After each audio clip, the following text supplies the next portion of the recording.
Hello, everyone, and welcome to another edition of the Educ Show. I am your host, Educ Jerome. This is the place for intelligent conversation with interesting people. Go ahead and hit that subscribe button, hit that notification bell, and you will be notified when I post content each and every week. Looking forward to this one. We've been chopping it up a little bit pre-show, even before that. I want to introduce my guest, Mr. Hooper, hip-hop artist. He's an award-winning independent rap artist, poet, writer, filmmaker, and music producer based in Sacramento, California. He's built and maintained a strong underground presence that garnered him fans around the world and respect as a top quality lyric purveyor in the genre of hip hop and rap. Mr. Hooper was awarded a Sammy, which included his being inducted into the Sacramento Area Music Hall of Fame.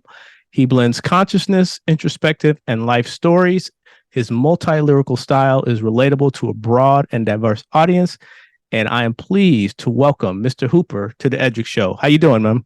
Hey, I'm doing really good. Thank you for having me. This is pretty exciting.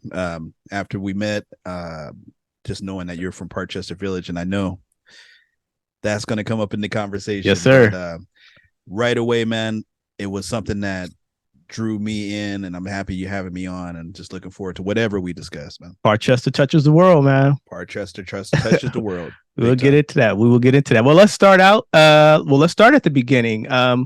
Where did you grow up, and when did you get started in music, specifically in hip hop? Well, I'm from San Francisco originally. I was born in San Francisco, grew up in Bayview.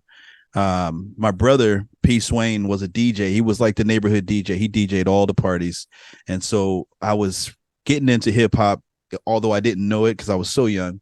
By him DJing, making the mixtapes, preparing for parties, I'm hearing everything. But it was precisely when I heard the Fat Boys and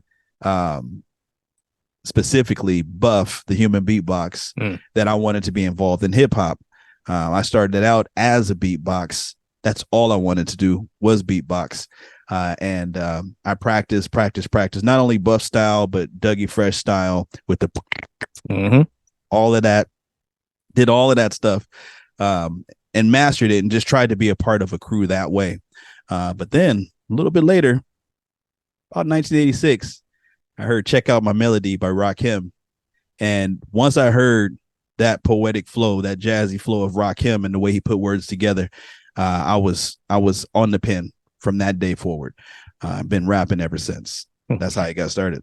And you and I, a quick aside, you and I talked about the lanes of hip hop, and I was telling you where my lanes kind of stopped is when that right about that time, and then later on when jazz and hip hop kind of merged with the Roots and Tribe and all these folks who were doing this kind of work.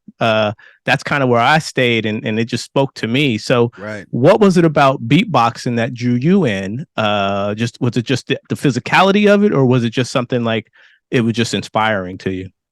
Well, it was inspiring to me, for one, that these three guys who are obviously friends, you could tell, their kinship through their music, were creating from scratch and only from themselves, right? From the lyrics to the beat, everything, man. And it was about as much of a much chemistry as you could possibly have. And I just like that connection between the three of them, Kool Rock-Ski, Prince Marky D, and Buff. And I wanted that. I wanted to be a part of a crew. I wanted to drop the beat for people and be able to hold that beat for them the way that Buff did. And so that drew me in. And then, of course, when I heard Lottie Dottie by Dougie Fresh, that was like a whole nother level to it, because you had, this great storytelling going on over this beat. It was so well orchestrated.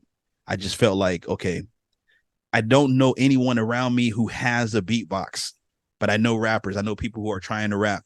I want to be that beatbox. I want to hold it down for them and be able to drop the beat in, drop the beat out, switch it up, all of that. It just pulled me in. I just wanted to be a part of that chemistry. We're gonna go all over the place, so I'm gonna jump in and talk about Dougie Fresh and you can't forget Slick Rick, because it was like I didn't want to say Batman and Robin. It was Scotty and Jordan, right? I mean, it was the way they flowed. That song changed things. It was really stripped down. It wasn't a lot of heavy produced. No. And it just hit, man. And along with the show and all the, I mean, because if I recall, didn't I think Teddy Riley had something to do with the show? I believe. Yeah, he was a Yeah, producer on the show. yeah, one of his first things. So it was just a phenomenal time to hear that kind of music, and it still resonates to this day. And so, taking those Absolutely. beatbox skills that you had, what was the next iteration in terms of you going from beatboxing to being a lyricist, which is you're well adept at that now. Well, I think first, just listening to the MCs. Of course, I dabbled in it a little bit. Listening to my second record that I ever owned. The first record I ever owned was Frankie Smith, Double Dutch Bus. The second record that I ever got it right owned, over here, man. me too, right over here. But the second record that I ever owned was Christmas Rapping by Curtis Blow. So listening to Curtis Blow, listening to LL when LL dropped, of course, I tried to write some raps, right? Mm-hmm. But Mm-hmm. I didn't really write them. I just recorded myself saying raps, making up these rhymes, pausing, thinking of the next line, unpausing, saying the next line, so on and so forth. But it was nothing serious until, like I said, I heard Rakim. And once I heard Rakim, I said, there's a real art to writing that I never thought about, even with Slick Rick and the storytelling and whatnot. You had stories being told with other MCs, although a lot more simple and less complex than what Slick Rick ended up doing. It was something about Rakim and the way he delivered those lines, and the way he wrote a beat that pulled me into writing. I felt like I had a lot to say, and the way that he was saying it and the manner in which he delivered it was something that I felt like I wanted to be a part of. So I really, really keyed in on writing. I was still beatboxing, but not as much. I wanted to just be down as an MC from that point on. And it wasn't until later years when people realized that I could beatbox that I started bringing that back to the stage. So now I kind of intertwine both of them. Are you familiar with Rahzel by any chance? Oh yeah. Okay, man. Because yeah, you want to talk beat? I mean, he took that mantle from Dougie Fresh, and for those who don't know, Rahzel toured for years with the Roots, was part of the legendary Roots crew for a long time, and literally could do an entire song by just beatbox. I mean, he did Transformer sounds. I mean, and so that genre of beatboxing is so critical to the development of hip hop. Yeah. And you're absolutely right. I think like you, maybe a lot of people got into it by just making the sounds and just having that percussive ability to rap, man. So one of the things about Rahzel that I'll give him credit for, because I mean, even Biz Markie, I take, rest in peace, Biz, but I take a lot of inspiration from different guys. And I'll say what Rahzel really introduced to me was the art of scratching with my mouth, right? So I think as soon as he started doing that, then I started implementing it on stage, right? When there'd be some downtime, instead of just shouting out the crowd or whatever, I might reach into my crates in my head of different songs that apply to what I'm performing and maybe scratch a line from these different songs using my mouth. And that's hats off to Rahzel, introducing that to the game. The Bay Area at that time, a lot of cats were writing lyrics and rappers and crews and this and that. But you were able to take all of that energy and actually start putting out records. So what was that transition like, going from, you rapping with your buddies or whatever, or you at school, or just as a hobby, so to speak, but then it actually turned into something where you were actually now putting out music. So how did that transition happen? Well, it started first, I was selling mixtapes for my brother. That was my first job, right? He'd get on his turntables, put together a dope mix. Nobody had the music that he had, right? He was on top of his game. And so when he did mixtapes, he would, record a bunch of them for me. I throw them in my backpack. I sell them at school. I sell them at the mall, sell them to all my little friends or whatnot. So that was the first job. Then once the MC in me started coming out and I started writing, I went back to my brother who introduced me to the game and was like, hey, we should form a group. Should be me and you. At that time, he was in another crew, right? Where he was the DJ and it was two MCs. And I can't recall exactly what made him realize that he and I actually should work together, but we started. Um, we started by just making demo tapes at the house, same way he was doing his mixes. We got on the 4-track. We started laying down these different songs that we would come up with. I did a lot of early production, just learning how to use the sampler and the beat machine and whatnot. He did a lot of the production. He did all the scratching, of course, and we were just putting together demos. Same thing, took those tapes, went out into the streets, out to the schools, out to the malls, trying to sell those tapes. And the tapes ended up in the hands of a few people out there who were trying to work their way into releasing records. One of which being Master P. Master P made the journey from Richmond when he was in Richmond at the time, from Richmond up to Sacramento after meeting, well, actually, his group, the Real Untouchables, included my brother Marcus Hooper, and Marcus introduced him to our demos. Master P said, "Hey, I'd like to meet them." Drove up, talked to us about writing for the Real Untouchables. Right, wanted us to be writers for that group. Long story short, I turned it down because it wasn't the kind of thing that I was looking for at the time. The type of deal that he offered wasn't, something that I was interested. I actually read, everything, all of the contract information, and just wasn't willing to lock myself into that 2-year agreement. I'm not sure if you're familiar with Black Market Records. Cedric Singleton released.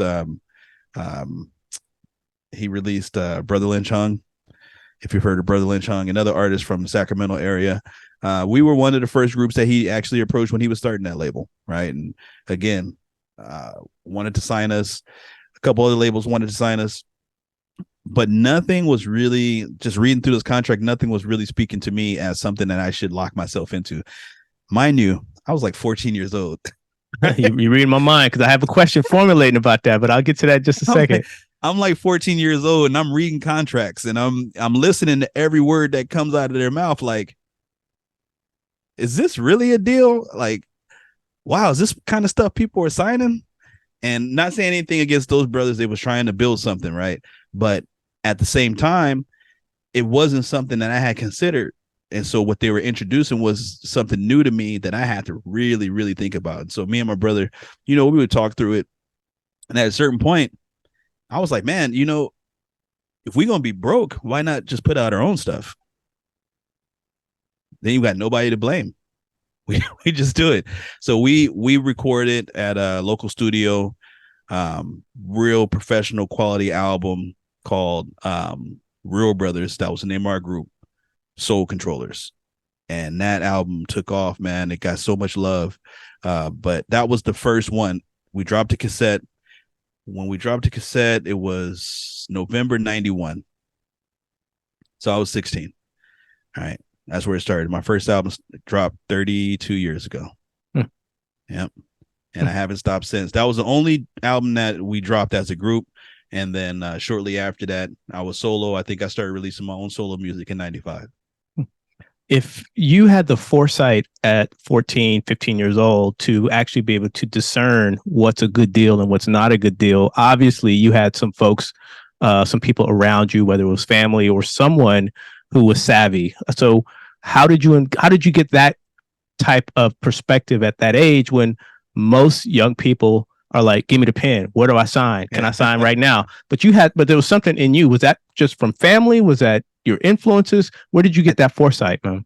I think it's just from family. My mom and my dad, I would give them the credit for it. And it's not just regarding music, it's for life, right? And happiness, when you talk foresight, I can have a very clear vision of me being unhappy in a situation. Right. And if I see that before I enter it, I'm not entering.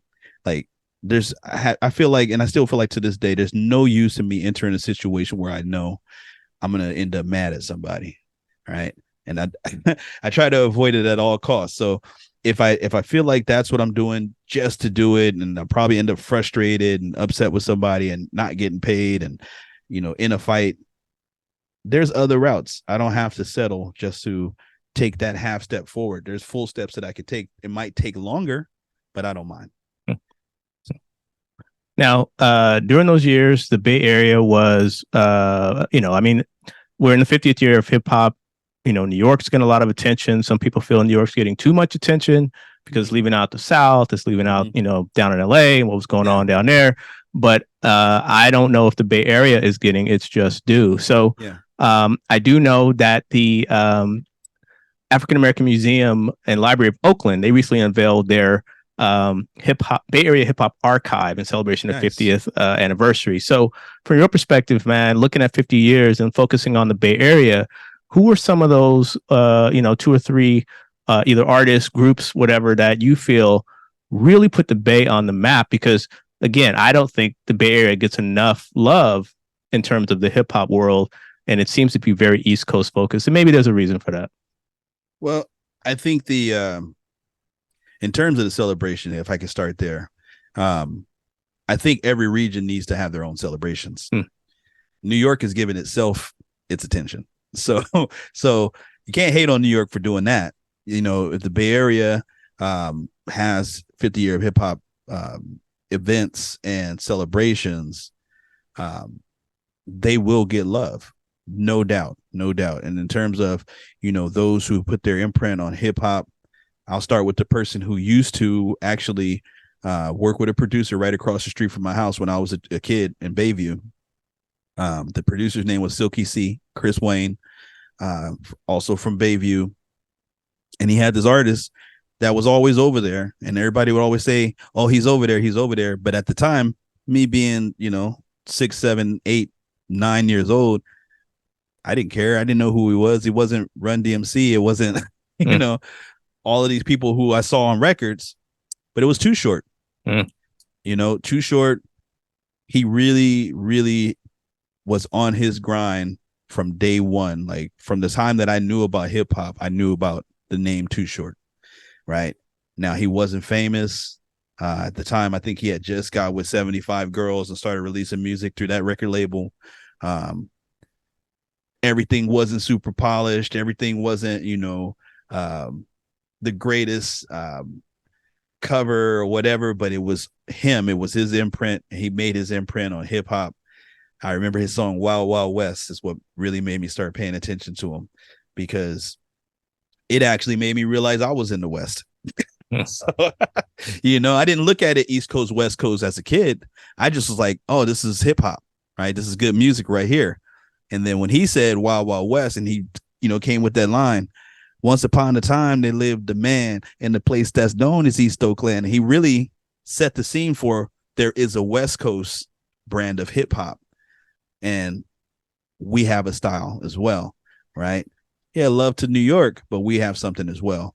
And so he kind of instilled that pride. So whenever we talk West Coast, Bay Area hip hop, you'll always hear me talk about Too Short. My whole hustle game of selling my own music, I learned from Too Short. Everybody did. East Coast, West Coast, everybody learned that hustle from Too Short, not being just relying on a label, but out the trunk, right? I was out the backpack, but until I got a whip, I was out the backpack. But still, the game was learned from Too Short. There's a lot, but you said 3. I'm always going to mention E40. Of course. E40 took that hustle to another level, with the lingo, the words, the way he delivered, starting with the click. Another Bay Area artist, I'm gonna say JT the Bigger Figure, because a lot of people don't mention JT, but I appreciate the hustle, I appreciate the grind, and that man was all over things that people had no idea he was a part of, like putting out the game. Did anybody know that? Nope, but he did it, right? JT was influential coming out of the Fillmore district, San Francisco, and so I'll go with those 3. And looking back over your music, the music you produced back then, and even music that you continue to produce today, what are some of the changes that you've gone through as an artist? And let me preface this by saying, there's a lot of conversation today about, hip hop is this, and today it's that, and it's, these young guys don't know. I'm not a hater. I think if you got game and you're rapping and your people are digging what you're putting out, more power Right. to you. I'm not a the old man sitting back going back in my day hip hop with that's I think that's counterproductive. But Yeah. having said that, when you look at music today versus when you started, what are some of the changes that you've observed personally, but also some of the things you're actually hearing in the music today? I'd say the biggest change is the accessibility, right? Um, back when hip hop first started, we were listening to it. We were waiting around for an album to come from our favorite artists, and we knew the date, we knew when it was going to drop, and we didn't care that there was nothing dropped in between time, right? We Mm-hmm. knew there was a process. Feel like we respected it. We got the album in our hands. We read the covers. We looked at whoever worked on it, from the production to the artwork to the photographs, everything. It was a lot of patience for the hip hop then. Now the biggest change, like I said, is we have full access to these artists pretty much 24/7, right? For Like better I'm or for talking, worse. yeah, I'm talking like freestyles on social media, or uh songs that just get dropped to YouTube or on their websites or whatever, albums dropping that you never knew were coming, new music every month or every couple months. It's a lot, and there's a whole lot of artists. That's the other thing. That's a big change. Before, you knew all the artists. Right now, I ain't gonna lie, I hear so many names, and it's at that moment when I hear the name, that's the first time I've heard it. Right. And it's just like that. Everybody's a rapper now, right? So they call themselves. Now, I'm not a hater, but a lot of stuff ain't rap, right? A lot of stuff, you make a good hook and you make some noises, but it ain't rap, right? So Noises. I That's would I yeah. would I would call it a jingle, right? It's catchy, people love it, it makes them move. Like you said, more power to you. But if it came down to spitting, I'll pass. Yeah. So, Yeah. Yeah. Yeah. It's a cadence and it's an ear. It's a way you hear it too, because I mean, we all see the Instagram videos going around where the older guy is saying hip hop in my day, and then he yeah. goes hip hop now, and he's got this warbling stuff going on. And I mean, it's funny, but but it's a real conversation I think hip hop needs to have, because any fine art, and I do Mhm. consider hip hop to be a fine art, It it goes is. through a transition, it goes through a reworking of itself Right. for the next generation. And so Right. I'm hoping that as these younger hip hop artists, both male and female, because we didn't even get into the female side, but both male and Yeah. female, just don't hate on who came before you. Right. Honor that and know that you wouldn't be where you are without Right. people like yourself who on the underground, who were the entrepreneurs who showed you the blueprint of how to do it. Right. I just think sometimes there's that generational conversation that I Yeah. hope can be had, if I can say it that way. Yeah. So you made a good point about the fine art of hip hop, and then I'm gonna go back to my point about rap. Hip hop and rap are two different things, Exactly. right? So you can make hip hop music and not say a word. Mm-hmm. Okay, you don't have to rap. I'm specifically in my answer, I'm just talking about rap, right? Like, you can make whatever it is that you want. I love, like, there's artists that take music and play it with a full orchestra.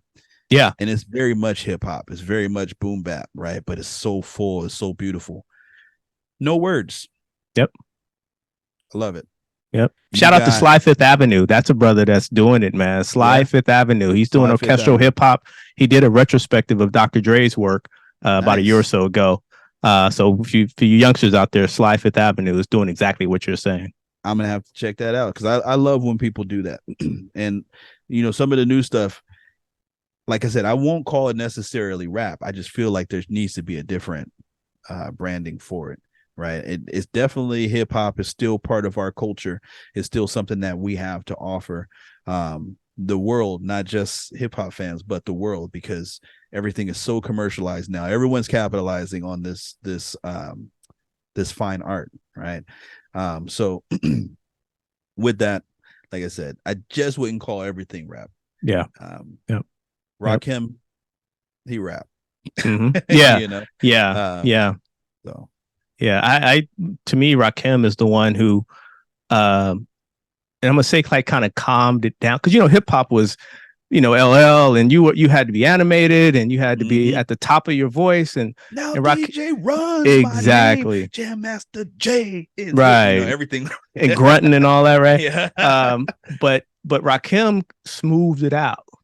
To me, he just brought more of a musicality to the flow that locked in, and I think it changed the game. I mean, people begin to emulate him in mass, and his influence is still felt today. So what you're saying is perfect about the differences between hip hop and rap. I think it's moved on to a different plateau now, and for everybody out there, it is fine art. I don't care what you say. It's the probably the only art form that's been created, I'd say, within the last 25, 30 years or so, maybe even more than that.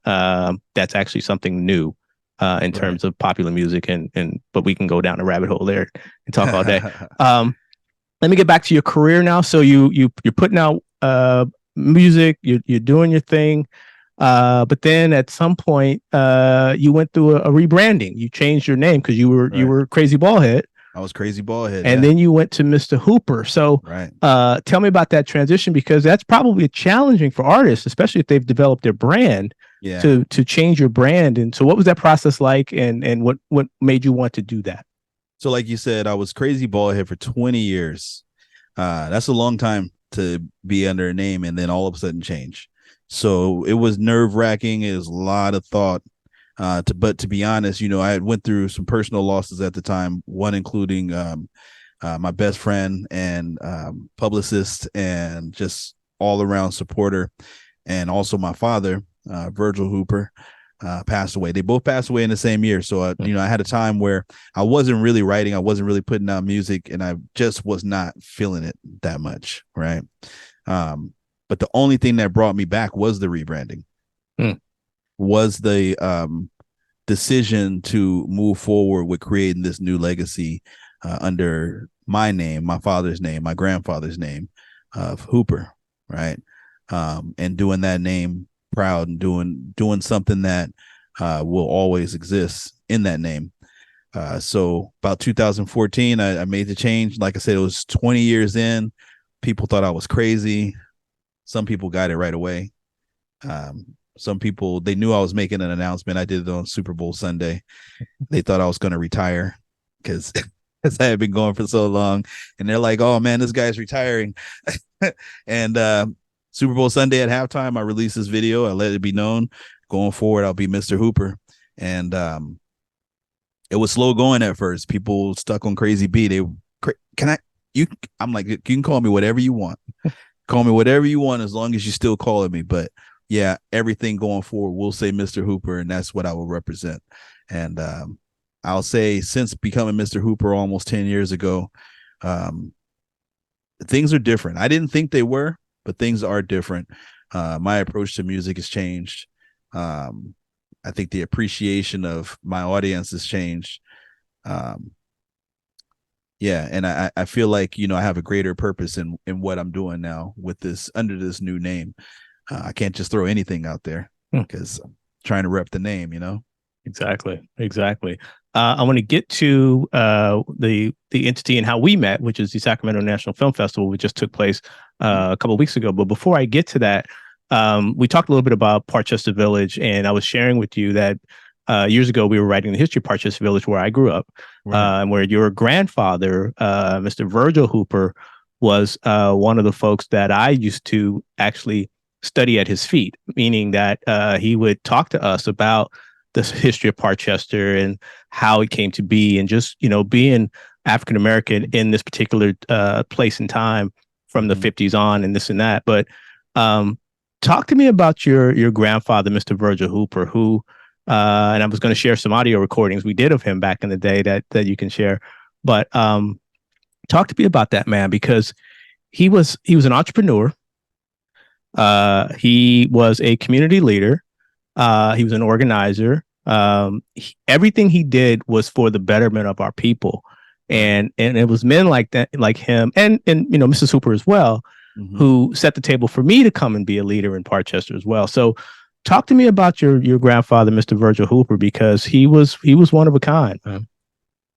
Yeah, most definitely.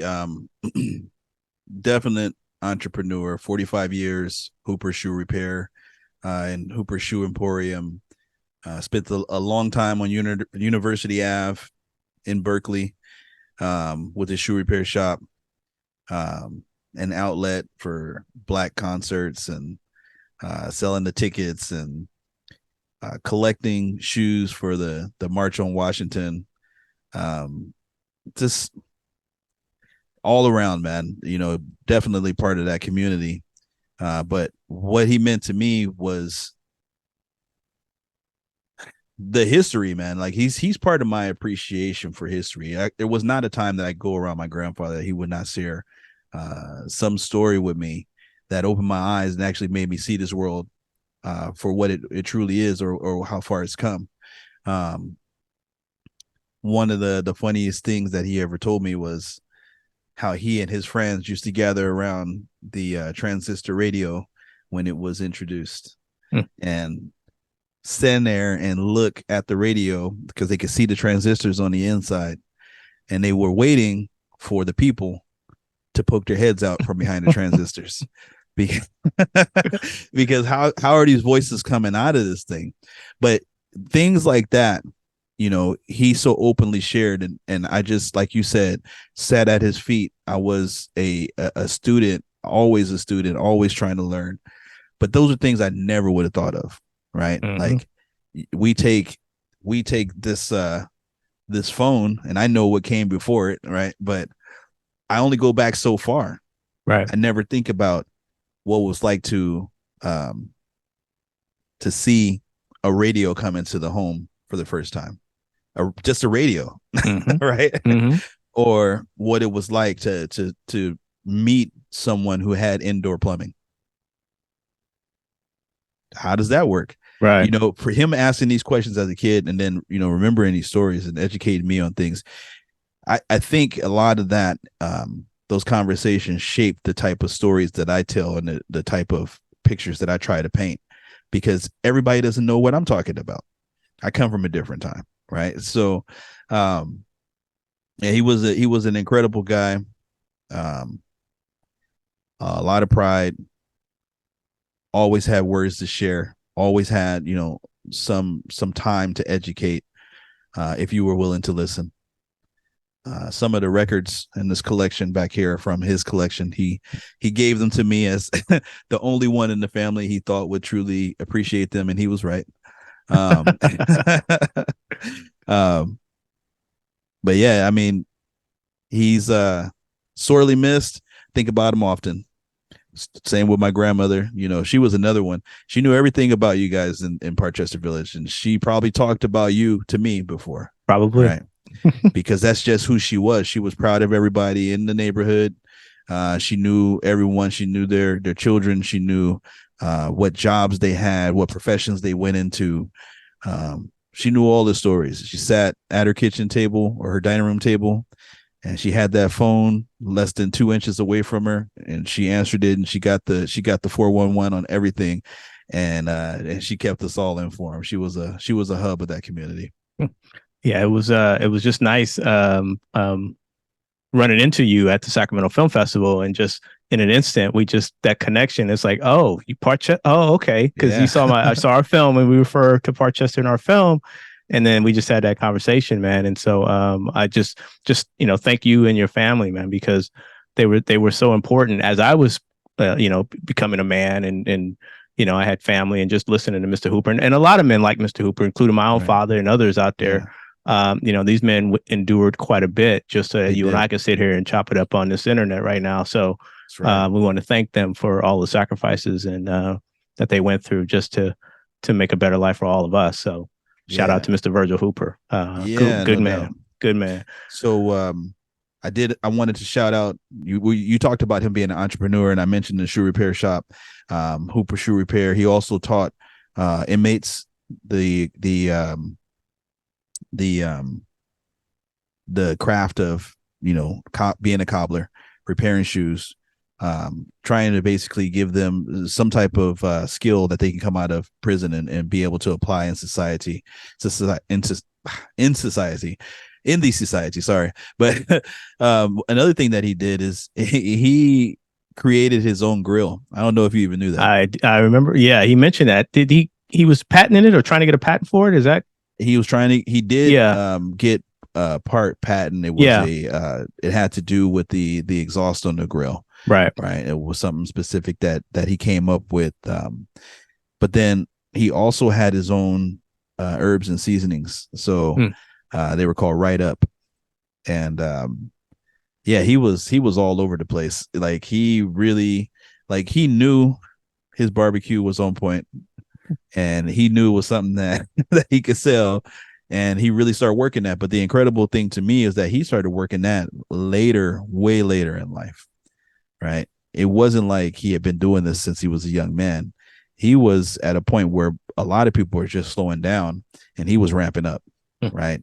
And so when you talk about being an entrepreneur, when I talk about like learning this craft and this game of selling my own music from like a Too Short, I think a big part of the drive that I have in me is seeing this senior citizen moving faster than most youngsters to push his own product. And he's got my name, and I'm like, okay, well, if he can do that, then I can step it up even more on my music, right? So and he recognized that in me.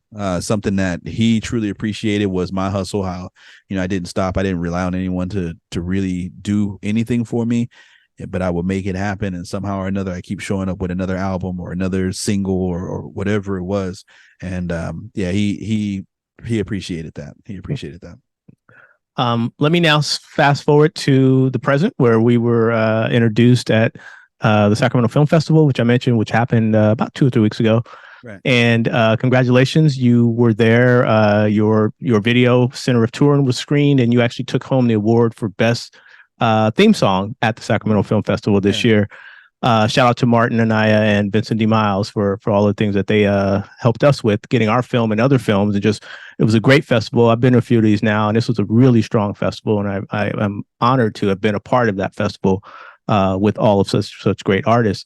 Talk to me about your film or your video, Center of Turin. You actually shot it in Italy. Tell me about that process, the project, and how you were able to go over there and actually shoot this beautiful video. So everything started in about 2000. And thank you for calling it beautiful, man. I really beautifully shot, man. Just yeah. It started about 2018. I was in Sacramento in the Oak Park community, filming a music video called "The New Knack." And for this video, I needed some break dancers, and I reached out to a friend of mine who I knew was part of a crew. And I had no clue that there was an international B-boy festival or a competition going on in Sacramento that same weekend. So when I reached out to him, he said, "Oh, I got a bunch of people I could bring." Right. But amongst that group were the gentleman you see riding around with me in the BMW in the video. Maurizio, the next one is what he's called. Legendary B-boy, part of the Rocksteady crew. He's from Turin, Italy. He heard the music. He really appreciated what he was hearing. And he asked me if I would come out to his city and work with him in the studio, because he happened to be a producer as well. Right. Also on that video shoot is the director of my current video. At the time, I didn't know her from anything but that video shoot. I knew she was a B-girl. I knew that she was dope. That's about it. And so later I found out she's a videographer. So fast forward a bit, you know, I had been to Turin a couple times, and I wrote that song actually in Turin, but I hadn't put it out until my most recent album, The Passionate Scribblings of a Grammatic Architect. And when I put that album out, I did one video and I said, well, second video, I think I want it to be Center of Turin. So I reached out to Sarah Tamburo, who's the director, and I just asked her, hey, what do you think about doing this project? Once she signed on, it just grew from there. right? The team that worked on it, they're called LMC Vision. They're based in Turin. The only thing that was missing was me. I just had to get on a plane and get over there, right? And so it was an incredible experience. They're all super professional, right? They all have a lot of incredible work under their belt. And just working with me was different for them, because what they see rap as from a distance, I didn't bring that. I brought a story. I brought a real story, something that they could play out on screen, right? It wasn't necessarily all the jump cuts and the flashy things that they were used to seeing, right? They were like, oh, well, what are we going to have in this? And they worked it out. They figured it out. They got used to my approach to music and my approach to storytelling. And I felt like, and I feel like they really manifested my song, The Center of Turin, in the best possible way. I need to shout out that crew once more, because not only did it win the best theme music or best music theme at the Sacramento International Music Festival, but just today I found out that it won the top prize at the Rome Music Video Festival. Congratulations. Thank you for best music video. It also won prizes at the Munich Music Video Festival for best hip hop music video, best female director, best European music video, and best original song. So it took those 4 prizes. It came in second for best music video overall. Very proud of the team and all the work that they did. And this product that we have out there it's doing well. And if people want to see the video or get more information about your music, do you have a website? Where can they go? They can go to mrhoopersmusic.com or anywhere on social media. I'm just at Mr. Hooper Raps. You can go onto YouTube, type in Mr. Hooper Center of Turin. You'll be able to watch the music video. It just dropped last week. I'm everywhere at Mr. Hooper Raps, mrhoopersmusic.com. Awesome. So as we get ready to wrap this up, my last question for you is, with all of the success you're having now, all of the success you've had in the past, I mean, you're now an OG in the game. What's next? Where are those other mountains you want to climb? Or what inspires you to keep going almost 30 years into this? Well, there's still a lot of things that I haven't done. There's a lot of things I haven't done here locally. There's a lot of things I haven't done internationally. That keeps me going. There's still a lot of stories that I want to tell. My rhyme book is full. Like I have things that I want to say, but I'm all about timing. Everything can't just come out just because I wrote it. I don't mind sitting on things for a minute. But more music. You'll see more in terms of big events. I need to get in more festivals. I want to rock this arena that we have here in Sacramento. I'm putting it out to the universe right now. There's no reason why Golden One shouldn't have me there. I wrote 2 of the Sacramento anthems, and it seems to me like a no-brainer. So got to make that happen. Just so much more, man. There's a lot of other artists that I want to work with, collaborate with. There's artists that are seeking production from me. I want to make time to make sure that happens, but I have no plans to stop. I'm gonna keep on going. Good. And why don't you drop your social media and everything one more time before we close out? At Mr. Hooper Raps on everything: Twitter, Facebook, Instagram.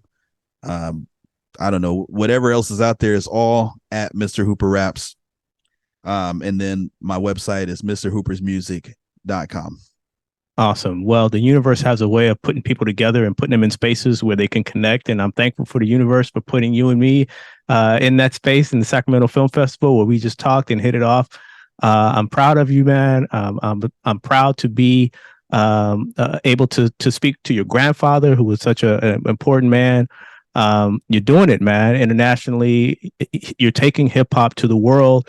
And as you said, you weren't what they expected, but obviously it was quality, right?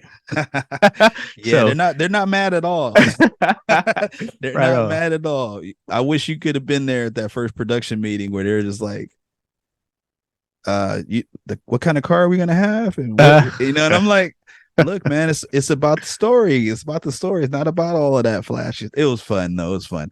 It was eye opening for me, and I'm so pleased with everything that's transpired.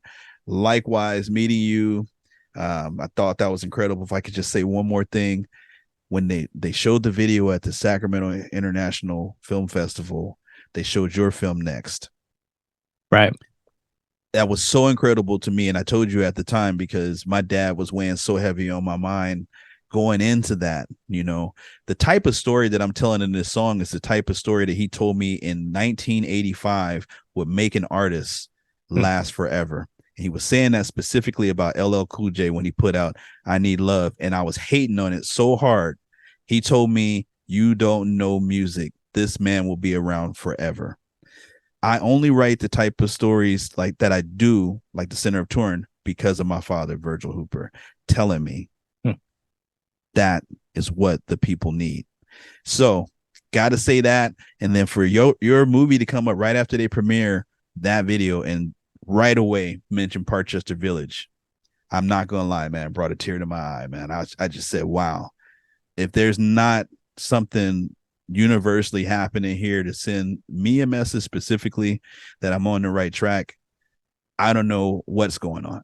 and then we met, and I have a feeling, man, like this won't be the last time we talk. Not at all. I plan on staying in touch, man, and building. So Likewise. I appreciate your time, man. I know you had a gig earlier today, so thank you for coming on even after fulfilling your gig.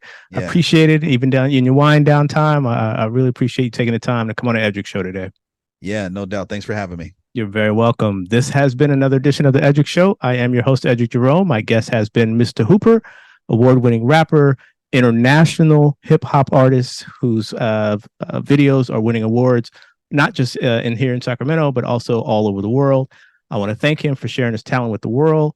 I also want to thank him for connecting with me about his grandfather, Mr. Virgil Hooper. So thank you so much for that. Don't forget, this is the place for intelligent conversation with interesting people. Go ahead and hit that subscribe button, hit that notification bell. You'll get notified whenever I post content.